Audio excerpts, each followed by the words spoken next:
नमस्ते प्यारे विद्यार्थियों। आज के इस कालांश में हम लोग पढ़ेंगे दहा दशक के सारांश। इसके पहले कालांशों में हमने ये कविता पढ़ा था, तो आज की इस कालांश में पढ़ेंगे इसके सारांश। तो यहाँ में पहले बोला गया है कि यहाँ में जो पाँच नंबर तक है, यहाँ 5 क्या है, भक्तिपरक है और बाकी 5 नीतिपरक है। तो यहाँ में कवि बिहारी लाल हमें भक्तिपरक और नीतिपरक ज्ञान के माध्यम से शिक्षा देना चाहते हैं। तो इन 5 लाइनों में कवि बिहारी ये कहना चाहते हैं कि अपने दोहों के जरिए, इन भक्तिपरक दोहों में ये कहना चाहा है कि उनके अपने आराध्य के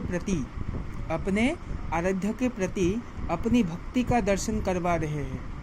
कवि ने अपने आराध्य के सिर पर मुकुट पहने, गले में माला और हाथ में बांसुरी लिए पीताम्बर में जो उनका रूप है अपने हृदय में बसा रखा है और वो उन्हें उसी रूप में हृदय में रखना चाहते हैं। कोई अपने विपदा से निपटने के लिए, विपद से दुख से निपटने के लिए लाखों करोड़ों चंद्रमा का संग्रह करते हैं। लाखों करोड़ों का संग्रह मतलब लाखों करोड़ों रुपयों का संग्रह करते हैं। कोई अपने विपद से बचने के लिए, मतलब যেতিয়া মানুহৰ বিপদ আহে তেতিয়া কি কৰে, তাহাঁতে বহুত টকা গোটাই কেনে কি কৰে, সেইখিনি টকা দি ট্ৰিটমেণ্টত লগাব বিচাৰে। तो कोई अपने विपद से निपटने के लिए लाखों करोड़ों का संग्रह करते हैं, लेकिन कवि सिर्फ अपने तारनहार का हृदय में संचय करना चाहते हैं। यानी कवि बिहारी लाल कहाँ रहना चाहते हैं? कवि बिहारी लाल खाली भगवान श्री कृष्ण के हृदय में रहना चाहते हैं, जो उनके हर संकट को हर लेते हैं और वे जिंदगी ज़्यादा कृष्ण भक्ति में डूबते हैं। और वे जितनी ज़्यादा कृष्ण भक्ति में डूबते हैं, यानी कृष्ण भक्ति में वे क्या करते हैं, अपने आप को निछावर कर देते हैं।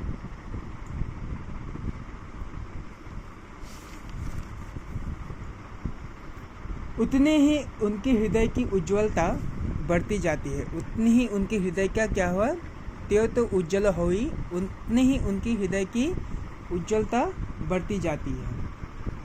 और वे अपने आराध्य से निवेदन करते हैं कि उनके गुण अवगुण को ना देखते हुए उसके प्रति हृदय में करुणा लाए और उसका उद्धार कर दे। इस प्रकार कवि ने अपने दोहों से तरह तरह से अपनी भक्ति की दर्शाया है। तो ये थे भक्तिपरक लाइन। अभी आएंगे नीतिपरक लाइन, यहाँ से यहाँ तक। तो नीतिपरक लाइन में कवि बिहारी लाल ये कह रहे हैं कि प्रस्तुत पाठ में इसी प्रकार का नीतिपरक बात की गई है कि कवि कहना चाहता है कि सज्जन यानी अच्छा आदमी, जो सत्पुरुष हो, सज्जन व्यक्ति अपना प्यार, स्नेह, सज्जनता कभी नहीं छोड़ता है। यानी जो अच्छा आदमी है वो अपना प्यार, अपना स्नेह, अपना शोहरत वो कभी नहीं छोड़ता। जिस प्रकार पक्का रंग कपड़े पर से नहीं छूटता, जिस प्रकार पक्का रंग माने जैसे पकड़ लो कि कोई कलर जो पक्का हो वो कभी क्या नहीं होता, छूटता नहीं है कपड़ों में से, चाहे कपड़ा भले ही फट जाए। उसी प्रकार दुर्जन व्यक्ति पर यकीन नहीं करना चाहिए। दुर्जन यानी जैसे सज्जन अच्छा आदमी, वैसे दुर्जन बुरा आदमी, तो उसका विपरीत होगा।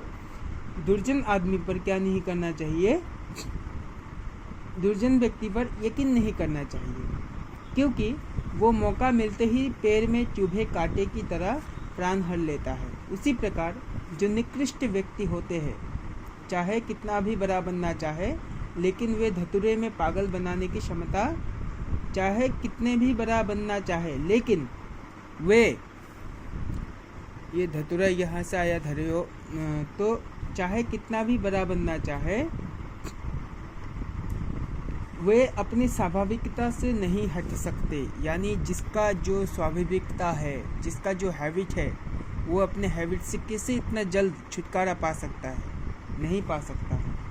तो इसी को लेकर यह कहते हैं कि कवि ने ये संदेश दिया है कि धतूरे में पागल बनाने की क्षमता होती, धतूरे में क्या होती है? पागल बनाने की क्षमता होती है, लेकिन धन संपत्ति उससे भी आगे है। वो अपने अंदर व्यक्ति को पागल करने की धतूरे से 100 गुनी अधिक क्षमता रखता है। कवि ने यह सीख भी दी है कि दुर्दशा की अवस्था होने पर भी धन का संचय करना उचित नहीं है। संचय तभी करना चाहिए जब उसकी संभावना हो। इस प्रकार कवि ने बड़ी सुंदरता से नीति की बातें अपने दोहों के जरिए बताए हैं। यानी धन की आवश्यकता और धन की जरूरत हमें कब करना चाहिए? एक प्रस्तुति करना चाहिए, एक प्लानिंग होना चाहिए कि हाँ, मुझे इतना दिन में इतना जमाना पड़ेगा, ताकि अगर कोई विपत्ति आए तो मैं पहले से ही उसको निवारण कर लूँ। तो आज के लिए बच्चों इतना ही। नमस्ते।